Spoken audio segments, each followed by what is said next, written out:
Welcome back to Dr. Josefina's Way, and I'm Laura Guttridge. Today in the lesson we're talking about the 5 principles for high achievers. And you systematically go through the 5 steps, and it's something that everyone, even people who don't think they're high achievers, Exactly.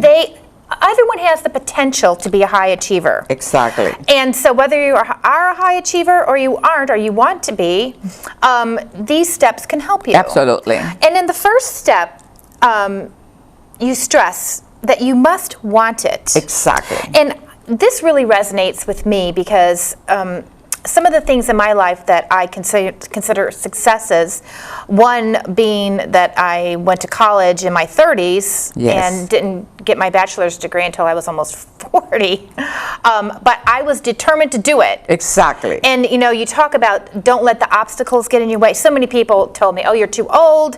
Why are you doing that? You're not going to have a career anyways, which is true. I am just a housewife, but it's nice having that college degree on my belt. Of course. The perseverance paid off because now I can say I have a bachelor's degree in philosophy. Exactly. And it was difficult though. It's different that when you're older because, when you are fresh out of high school, it just seems like, that's what you do next. But when you are more set in your ways as an adult, it took a little more perseverance on my part. Exactly, because like as you said so well, Laura, when you're younger, it's expected from you.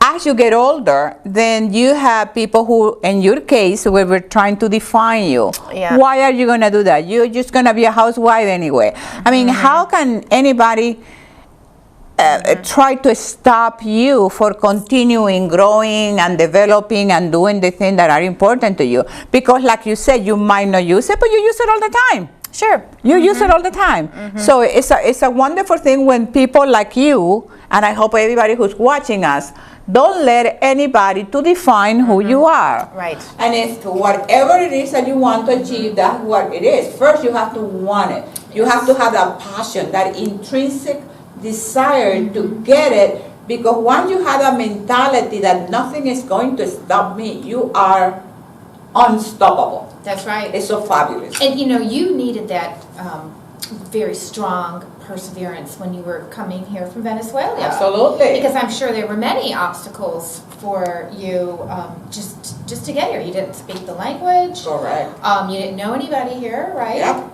So, that takes a lot of I didn't have the money. nerve. If you just count, the resources you count are your imagination, is your determination, your passion. I wanted it so bad that nothing was going to stop me.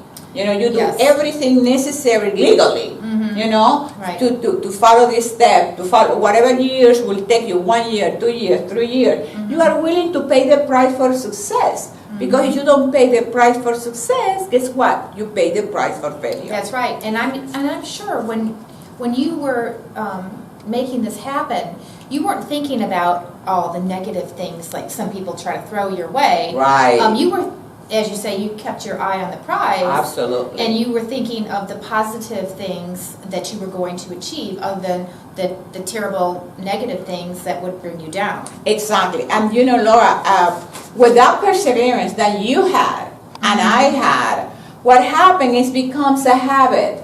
So I'm not pretty sure with you because you've done it. Like when you wanted to have your child. And when I'm doing the things that I'm doing with my life at this time in my life, like competing in bodybuilding, something like, oh my God, how you can do that? But that perseverance from early years, in your case, when you decided, I'm going to college and you did it. I want to have a child and you did it. Why?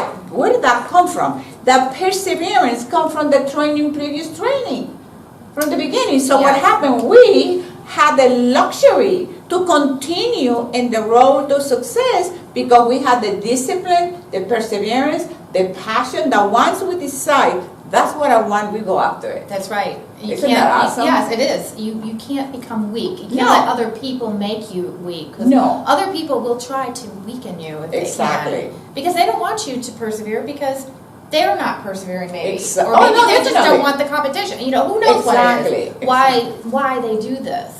Yeah, because they do it because you remind them of the inadequacy. Or it's not that people hate you. is that people want to be like you. That's right. So you know what? You can hate me anything you want, as much as you want. But so it's, go ahead. Well, the next one here, accepting accountability for both your successes and your failures. And this is how we can learn from our good experiences and our bad experiences. And the way I took that is that, instead of bragging all the time about things, I think it's always good sometimes to be a little self-deprecating. Because I think that when you do that, it gives you more credibility. Because it's like you're speaking the truth. And the truth is sometimes we do have, miscomings. And I think accepting those, like you said, makes us learn from them. And I think admitting them too helps us learn from them. Because we're not perfect. It humanizes you. Yes. It makes you vulnerable. Yeah. And there's nothing wrong with that. Because what I learned from that is that you become a better person. We learn more from failure than from success. I believe that. I learn more when I don't win a competition, but it's very seldom. I'm always winning. She always gets the trophy. But the more when I don't, like I do a second place, I know I can get better. And I learn from that. I learn my diet have to be better, or my whatever has to be better. You learn from that, so it's fabulous. So we should embrace them instead of, like the label is a bad thing. No, it's a great thing because you learn from it. But kind of a sidetrack here, I've noticed in my life, you have to be careful who you are self-deprecating too, because some people will use that against you later. Yes. That's how some people are. I've noticed that just in my personal life. So when I am self-deprecating, you have to know your audience. Let's just say that. And when you self-deprecate, what do you say to yourself? What do you say about yourself? Well, if I have, well, let me think of one. I want to know what is self-deprecation. To find out if I do it. Well, it's that I like to sleep late, or just it could be silly little things. Okay, but let me ask you this: what is for real? Seriously, I don't know what self-deprecation is. What is it? It's this accepting accountability for your failures. Okay. It's you're putting yourself down. You're telling someone, Oh, I didn't win. Or I did something, that I shouldn't have done, or I feel fat today, or something. Confessing. Yes. Okay, that's the perfect one. If you tell the wrong person that you feel fat today, then they know that's kind of like your Achilles heel. So they'll throw it back at you later. Oh, you should be wearing that, whatever, But that's when that's when you know a real friend from one that's not real. Because the ones that they remember when you admit your failures and they throw them back at you later. Oh my God. But so that's why I'm saying that you have to be careful about, who you tell your stuff to. Yes, and that's exactly what you're saying here, accepting your accountability. Yes. For your failures. It's admitting certain failures. Yes. But not sharing it with people that are nasty. Yes, that's what I'm saying. Be careful who you yes. That was my point. Okay, I got it. I'm a slow learner. Number 3, we never achieve successes alone. Right. We need to keep in touch with, I'm sure you keep in touch with your mentors. Absolutely. Even from way back when you were in Venezuela, you still know those people, your professors? Praise the Lord, thank you to Facebook. Oh, I know it. I know it. It's a great way to keep in touch with people. Well, there's people in Venezuela, I'm here, and I still have the director of the university, 30 years ago. Yes. Those kind of things. Yes, I do. It's wonderful. And, and you also talk about remembering where you come from. Yes. Because we are successful people. Yes. But when we look back in our lives, it didn't start off that way for either one of us. Exactly. And so you have to remember that other people are on that journey too. So we can't act like we are, better than them because they have not achieved maybe the successes we have achieved. Exactly. Correct. And that's when you become a mentor.